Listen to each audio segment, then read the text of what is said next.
Gue akan banyak compare sepatu ini sama Aztec Dreamer karena memang setup outsole sama midsole-nya itu sama persis dengan Aztec Dreamer, nggak ada bedanya.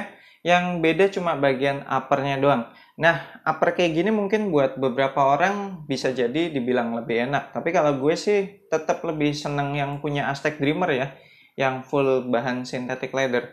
Tapi secara overall ini tetap sepatu basket lokal yang berkualitas dan menyenangkan.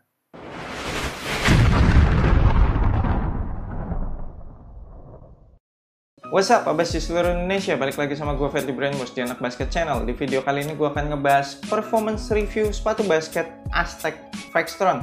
Kita mulai dari traction. Tractionnya sama persis dengan Aztec Dreamer kemarin, no complaint, baik di lapangan indoor maupun di lapangan outdoor. Bekerja dengan baik, di lapangan outdoor pun juga selisihnya nggak banyak, slip-slipnya dikit banget. Pola tractionnya nggak gampang nyangkut kotoran atau kerikil kayak gitu, tapi bahan rubbernya memang cukup gampang angkat debu. Jadi abas kalian mesti rajin-rajin wipe off untuk mendapatkan kinerja traction yang maksimal kalau lagi main di lapangan outdoor yang berdebu. Kalau di lapangan indoor udah deh aman, nggak ada masalah sama sekali. Untuk durability-nya juga masih sama aja dengan Aztec Dreamer kemarin. Jadi kendala durability-nya itu ada di bagian sisi-sisi yang luarnya ini.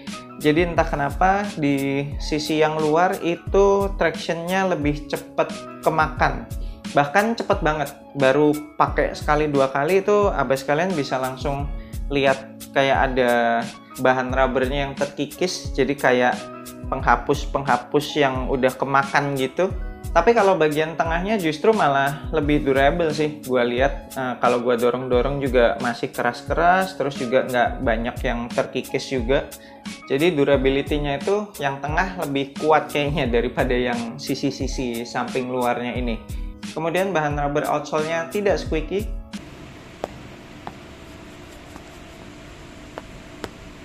Heel to toe transition-nya juga tidak termasuk smooth, tapi mungkin di sepatu Aztec Vextron ini sedikit lebih baik daripada yang Aztec Dreamer kemarin. Karena Aztec Dreamer kemarin kan upper materialnya kan full synthetic leather tuh, jadi lebih kaku. Nah, kalau di sepatu ini udah pakai bahan fabric, jadi lebih lentur, jadi lebih ngebantu sedikit lah, ngeflexnya jadi lebih gampang. Tapi pengaruhnya benar-benar sedikit karena memang bentuk outsole-nya ini kan masih tetap flat ya. Terus juga tidak terlalu rounded di bagian heel sama di bagian toe-nya. Jadi ya tipis banget lah bedanya heel to toe transition-nya sama yang Aztec Dreamer kemarin. Lanjut ke cushion, masih sama juga dengan Aztec Dreamer. Enak-enak aja, sedikit butuh waktu break-in di awal penggunaan pakai 1-2 game, terus game ketiga jadi berasa lebih enak. Jadi feels-nya itu empuk, terus ada sedikit bouncy-nya, sedikit banget lah, tapi lebih banyak porsinya ke empuk. Cushioning-nya berasa lebih maksimal di bagian heel, berasa tebel gitu, terus semakin menipis ke bagian forefoot. Tapi enaknya di sepatu ini, meskipun menipis, court feel-nya dapat, tapi tetap berasa ada bantalannya. Jadi cukup tebel lah bagian forefoot-nya, nggak yang sampai menipis banget gitu. Jadi memang karakter cushioning-nya ini tidak terlalu responsif, jadi kurang membal gitu. Kemudian untuk impact protection-nya tidak jelek dan nggak bagus-bagus banget. Jadi selama gue pakai sepatu ini ya berasa lah dengkul agak sedikit nyut-nyutan, nggak yang sampai nyut-nyutan parah. Jadi kalau buat pemain-pemain tuir sama yang udah pernah kena lututnya mungkin berasa cushioningnya kurang sih di sepatu ini. Tapi kalau buat young bloods, pemain-pemain muda atau yang lututnya masih pada sehat-sehat, tentunya cushioningnya pasti berasa enak-enak aja. Impact protectionnya cukup-cukup aja. Lanjut ke material, nah ini nih part yang harus lebih dibahas karena memang perbedaan yang paling signifikan dari Aztec Dreamer ya di bagian upper materialnya ini. Jadi upper materialnya udah pakai bahan mesh juga berasa nyaman-nyaman aja di kaki, nggak ada yang feels plasticky gitu. Terus juga berasa cukup tebal, nggak terlalu tipis, termasuk zero break-in time juga, kemudian breathable juga. Material talinya juga aman, nggak gampang lepas sih sebenarnya, cukup ikat sekali. Cuma ini ngasih talinya tuh panjang banget ya. Jadi kalau gue ngencengin ikatan tali sepatunya, sisanya tuh jadi panjang banget. Jadi memang kadang gue berasa lebih nyaman diikat 2 kali sih, biar nggak kepanjangan aja.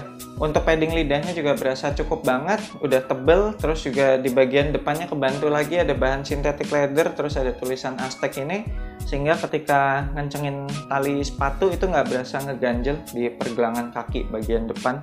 Untuk padded collarnya juga udah tebel, jadi cukup nyaman di sekitaran pergelangan kaki, cukup mengunci juga, nggak ada masalah heel slip. Dan sepertinya lebih baik daripada yang Aztec Dreamer kemarin. Aztec Dreamer kemarin kayaknya lebih cepat kempes ya padded collarnya. Di sepatu Aztec Vextron ini masih berasa tebel sih sampai terakhir penggunaan. Untuk fitnya jadi sedikit lebih baik daripada Aztec Dreamer, karena kan kalau Aztec Dreamer kan full bahan synthetic leather, itu biasanya memang jadi sedikit roomy sih ya. Kalau bahannya udah fabric gini, bahan mesh, itu jadi lebih ngikutin bentuk kaki sehingga lebih mengurangi lah ruangan-ruangan sisa di bagian toe terutama. Untuk sizingnya bisa disamain aja sama sepatu-sepatu basket Aztec Abbas kalian. Kalau yang pernah pakai Aztec, samain aja, ini sizingnya sama sekali nggak berubah. Terus kalau belum pernah pakai Aztec, misalkan udah pernah pakai Nike, ini downsize sampai 2 ukuran. Jadi biasa gue di Nike 43, di sepatu Aztec ini gue pakai 41. Dan itu pun masih ada sedikit sisa ruangan di bagian toe, tapi di bagian atasnya ini nggak terlalu bubbly, nggak se-bubbly yang Aztec Dreamer kemarin ya kan, karena udah bahan mesh lagi-lagi. Samping kanan kirinya juga udah pas. Cuma permasalahan gue sama shape-nya sepatu Aztec Dreamer sama Aztec Vextron ini tetap sama. Jadi kayaknya shape yang bagian kelingkingnya itu terlalu belok ya. Jadi kelingking gue tuh kepentok-pentok sama material uppernya ini yang di bagian kelingking, dan itu kalau gue pakai untuk waktu yang lama jadi lumayan sakit sih kelingkingnya. Untuk yang kakinya lebar udah pasti mesti upsize. Terus untuk lockdownnya nggak tahu ya, gue kok berasanya yang Aztec Dreamer kemarin lockdownnya lebih oke ya daripada yang ini. Apa mungkin karena yang di Aztec Dreamer kemarin tuh lacing sistemnya kan dia pakai yang sejenis pita-pita nilon gitu kan ya. Jadi kayak ikutan narik keseluruhan midfoot sepatunya. Nah kalau di Aztec Vextron ini cuma pakai punch hole standar gitu, terus cuma ada flywire-nya 2 biji gitu, itu juga cuma kayak untuk 2 lubang tali.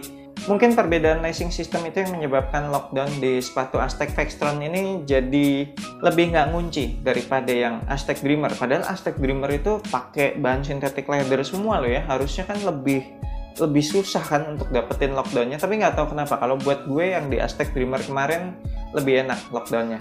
Terakhir, untuk supportnya ada sedikit perbedaan, terutama di support bagian depan sama di bagian samping. Kalau yang tadinya itu udah full ke support dengan bahan synthetic leather di Aztec Dreamer, maka di Aztec Vextron ini supportnya jadi agak sedikit goyang. Karena penggunaan bahan mesh ini kan, terus cuma dikasih fuse overlay, tentunya bakalan kalah jauh lah sama bahan synthetic leather, apalagi yang di Aztec Dreamer dibikin multiple layer gitu kan synthetic leathernya, jadi kuat banget lah. Di sepatu ini jadi sedikit berkurang, tapi menurut gue masih oke sih, nggak yang sampai bikin kaki kita berasa slip-slip keluar gitu ketika melakukan pengereman dengan kaki depan maupun bagian samping. Udah cukup support sih, ini fuse overlay-nya juga dibikin tebel banget kan. Masih aman-aman aja buat dipakai jab step, stop and go, crossover gitu. Gua nggak merasa sampai kakinya mau keluar gitu. Kemudian untuk support bagian belakangnya juga udah proper banget. Ini heel counternya, kerasnya, ketinggian, lebarnya juga cukup. Dan hadirnya outrigger sama base sepatu ini yang lebar itu bikin sepatu ini jadi stabil, sehingga enak banget ketika kita mendarat abis lompat gitu, berasa stabil. Dan melakukan berbagai manuver juga stabil sih, nggak yang oleng-oleng gitu. Oke, sekian performance review gue untuk sepatu basket Aztec Vextron ini. Masih menyenangkan menurut gue kalau abas kalian udah biasa pakai sepatu-sepatu basket brand Aztec, maka sepatu Aztec Vextron ini pun pasti abas kalian bakalan enjoy-enjoy aja. Dan buat abas kalian yang tertarik pengen kop sepatu ini, gue akan tinggalin link Instagramnya Aztec di deskripsi video ini. Cek aja di deskripsi video di bawah. Dan sekarang saatnya giveaway. Yeay! Gue akan ngasih sepatu basket Aztec Vextron ini yang bekas gue review kepada 1 orang pemenang yang beruntung. Caranya gimana? Follow aja Instagram Anak Basket Channel. Nanti gua akan jelaskan cara menangin giveaway-nya di situ. Thank you banget udah nonton video ini. Jangan lupa support gue terus supaya gue tetap semangat bikin konten-konten basket selanjutnya dengan subscribe ke YouTube Anak Basket Channel, like, share, and comment. I'm Fadly Brainwash. Sampai jumpa di video berikutnya. Semoga asupan basket Anda minggu ini cukup.